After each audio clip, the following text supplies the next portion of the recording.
धा धिन धिन धा नाम तिन तिन नाम ते ते धिन धिन। राजकुमार उत्तर, आप इतने विचलित क्यों हैं? सैरंद्री, महाराज विराट त्रिगत सेना के साथ अन्यत्र युद्ध कर रहे हैं। उनकी अनुपस्थिति में कौरवों ने सहस्त्र गायों को हर लिया है। इस स्थिति में मेरा युद्ध में जाना आवश्यक है, किंतु पिछले महायुद्ध में मेरा सारथी मारा गया। अगर मुझे एक उपयुक्त सारथी मिल जाए तो मैं ध्वजा ऊंचा कर युद्ध में जाऊंगा। राजपुत्र, ये वृहन्नला अर्जुन की सारथी एवं शिष्य रह चुकी है। वह धनुर्विद्या में अर्जुन से कम नहीं है। आपकी अनुजा उत्तरा के अनुरोध पर वृहन्नला अवश्य ही आपकी सारथी बनेगी। उत्तरा, हे वृहन्नला, कौरवों ने हमारे राज्य की गायों को हर लिया है। भ्राता उत्तर युद्ध में जाना चाहते हैं। मैंने सुना तुम पहले अर्जुन के सारथी थे। पांडव श्रेष्ठ अर्जुन ने तुम्हारी सहायता से ही पृथ्वी जय किया था। मैं चाहती हूँ तुम भ्राता के सारथी बनकर युद्ध में जाओ। सारथी? युद्ध स्थल में सारथी बनने का सामर्थ्य मुझ में है क्या? मैं तो नृत्य, गायन, वादन इत्यादि कर सकती हूँ, परंतु सारथी बनने का दायित्व किस प्रकार निभाऊंगी?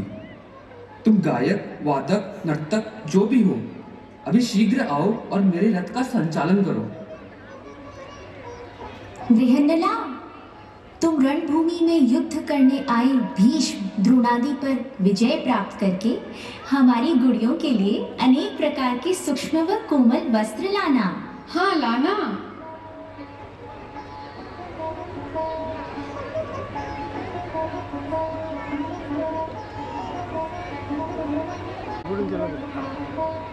पुत्र, भीष्म, द्रोण, कर्ण, अश्वत्थामा, कृपाचार्य, दुर्योधन जैसे महारथियों से तुमने कैसे युद्ध किया?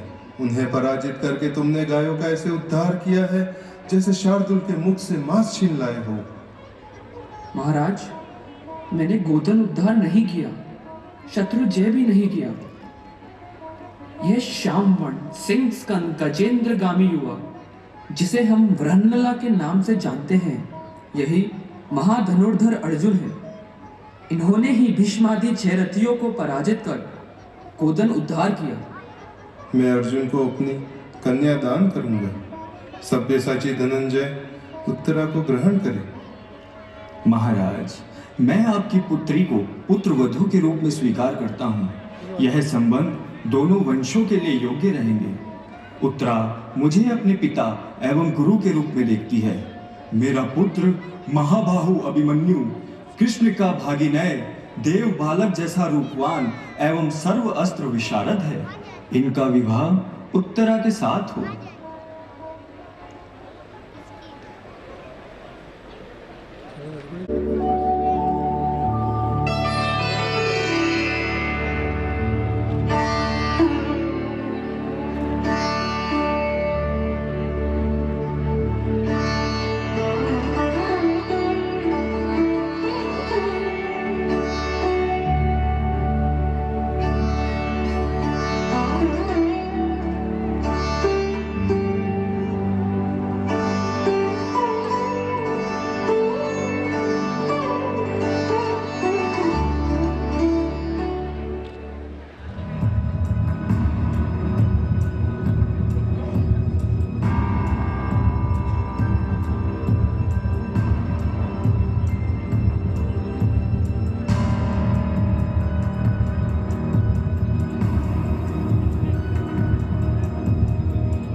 हमने इंद्रप्रस्थ के बदले केवल 5 गांव मांगे थे, परंतु दुर्योधन वो भी न दे सका।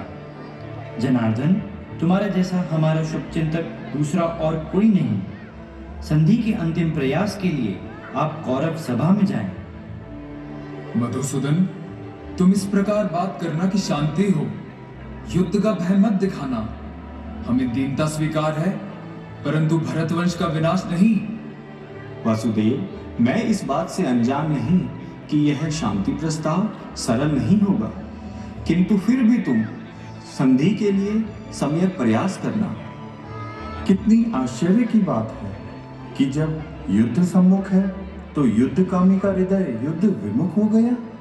पर्वत का विचलन जैसे आश्चर्यचकित कर देता है, तुम लोगों की बातें भी वैसी ही हैं। छल कपट से दुर्योधन ने हमारा राज्य हरण किया है। मधुसूदन, बिना राज्य वापस किए यदि वह संधि करना चाहे तो तुम इस प्रस्ताव को स्वीकार मत करना।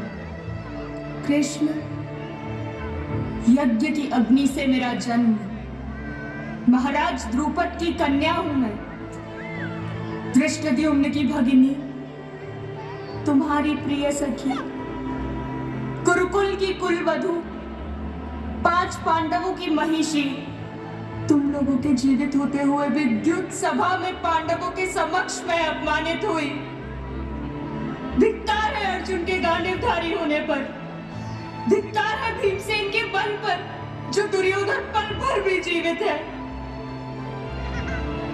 यह वही केश है कृष्ण, जिसे दुष्ट दुशासन ने अपने मैले हाथों से छुआ था।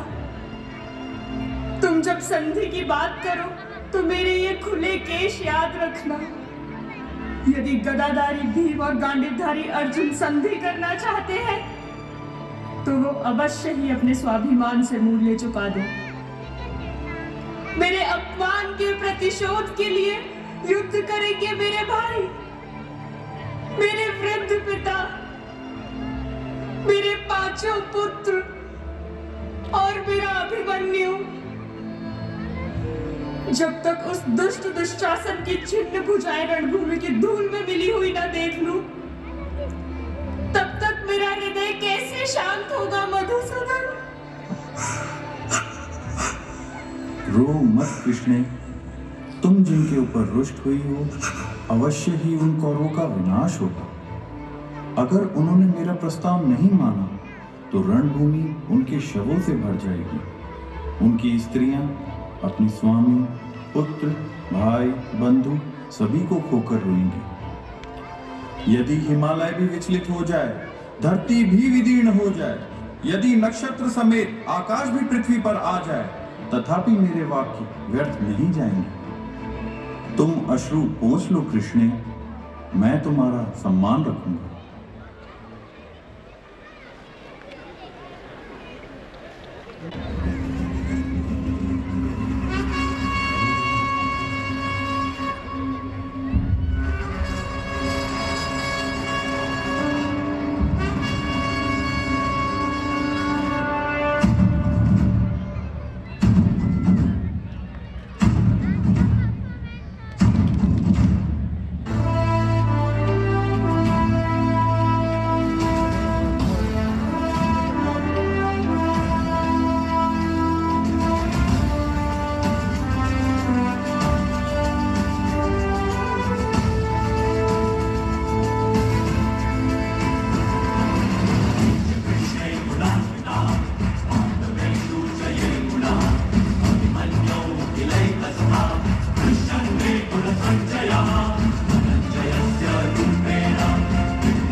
क्षत्रिय रक्त नहीं बहता।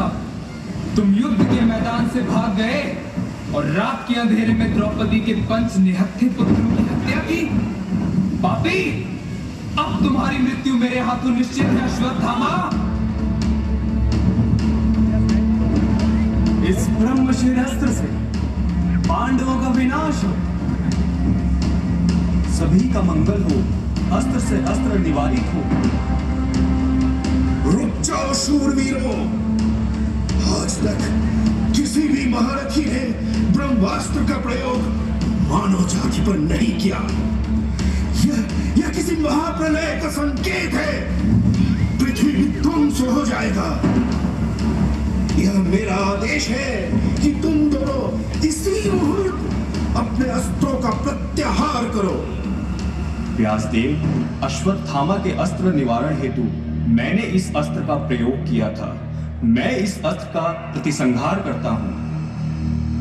भगवान, भीमसेन के भय से एवं पांडवों के विनाश हेतु मैंने इस अस्त्र का निक्षेप किया था। इसके प्रतिसंहार की क्षमता मुझ में नहीं। मूर्ख, अगर ऐसा ही है तो अपने अस्त्र की दिशा को इसी क्षण परिवर्तित कर किसी निर्जन स्थल पर प्रेरित करो। भगवान, मैं अस्त्र की दिशा तो परिवर्तित कर दूंगा।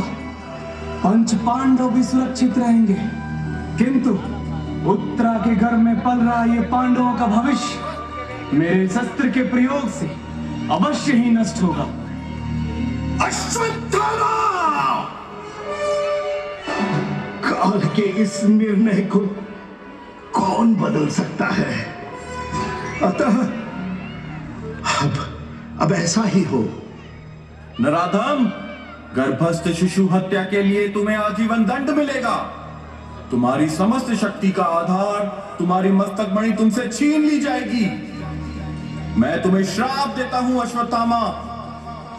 तुम सहस्त्र वर्षों तक किसी निर्जन प्रदेश में असहाय व्याधिग्रस्त होकर विचरण करोगे। ब्रह्मशील जैसे अमोघ शस्त्र का प्रयोग व्यर्थ नहीं होगा, परंतु स्मरण रखना, उत्तरा की संतान अगर व्रत भी पैदा हुई तो भी वह दीर्घायु होगी। तुम मेरी क्षमता देखना अश्वत्थामा। मैं तुम्हारे अस्त्र से दग्ध शिशु को जीवन दान दूंगा। उत्तरा की संतान पृथ्वी शासन करेगी।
ऐसा मेरे ही साथ क्यों हुआ देवकी नंदन? मैं तो अभी भी अपनी किशोरावस्था में ही हूँ। मुझे ना तो राजनीति आती है और ना ही मैं इस सांसारिक जीवन के उतार चढ़ाव से अवगत हूँ। कुछ ही समय में कितना कुछ बदल गया। कुरुक्षेत्र के इस युद्ध में मैंने अपने 2 भाइयों को खोया, पिताश्री को खोया, स्वामी को खोया, और अब मेरे गर्भस्थ शिशु का अंत भी निर्धारित है। ये कैसी विडंबना है वासुदेव, ये कैसी कठोर वास्तविकता। मुझे ही क्यों इस दुस्सह वेदना को भोगना पड़ रहा है? क्यों? शोक न करो उत्तरा, यह क्षत्रिय जीवन ही अनिश्चित है। सहस्त्र शताब्दियों में एक समय ऐसा आता है जब धरती पर दर्द, अयोग्यता, पाप, काम, अधर्म इस सीमा पर पहुंच जाता है कि प्रलय अनिवार्य हो जाता है।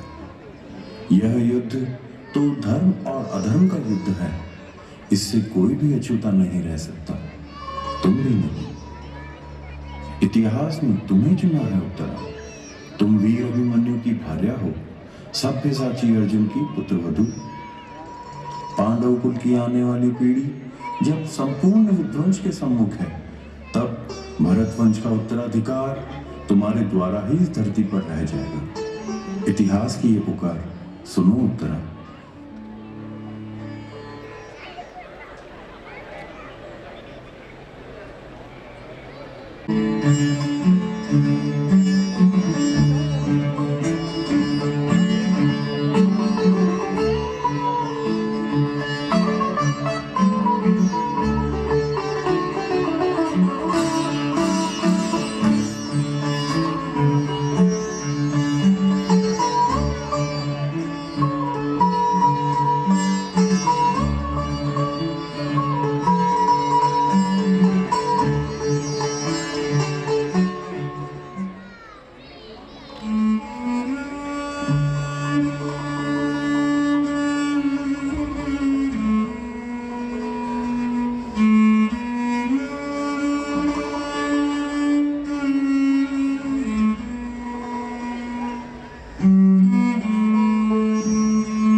अश्वत्थामा का बाण केवल उत्तरा पे ही नहीं, इस अभागिनी सुभद्रा और अर्जुन पर भी आ गिरा है। हे केशव, तुम्हारी उपस्थिति में यदि अभिमन्यु का पुत्र जीवित नहीं है तो तुम्हारे होने से हमें क्या लाभ? वासुदेव, देखो, अभिमन्यु और मैं पुत्रहीन हो गए। अश्वत्थामा के अस्त्र मोचन से यदि मेरा वध हुआ होता तो अच्छा होता। इस पुत्र के प्रति मेरे अनेक स्वप्न थे। आकांक्षा थी कि आज पुत्र को गोद में लेकर पांडव गृह में आपका स्वागत करूंगी, परंतु मेरे दुर्भाग्य ने ऐसा ना होने दिया। मैं आपसे और कुछ नहीं चाहती। अभिमन्यु की मृत्यु पश्चात आज मैं जीवित हूं तो सिर्फ इस पुत्र के कारण। मेरी आपसे एक ही प्रार्थना है, अश्वत्थामा के अस्त्र दग्ध मेरे इस पुत्र को जीवन दान दे।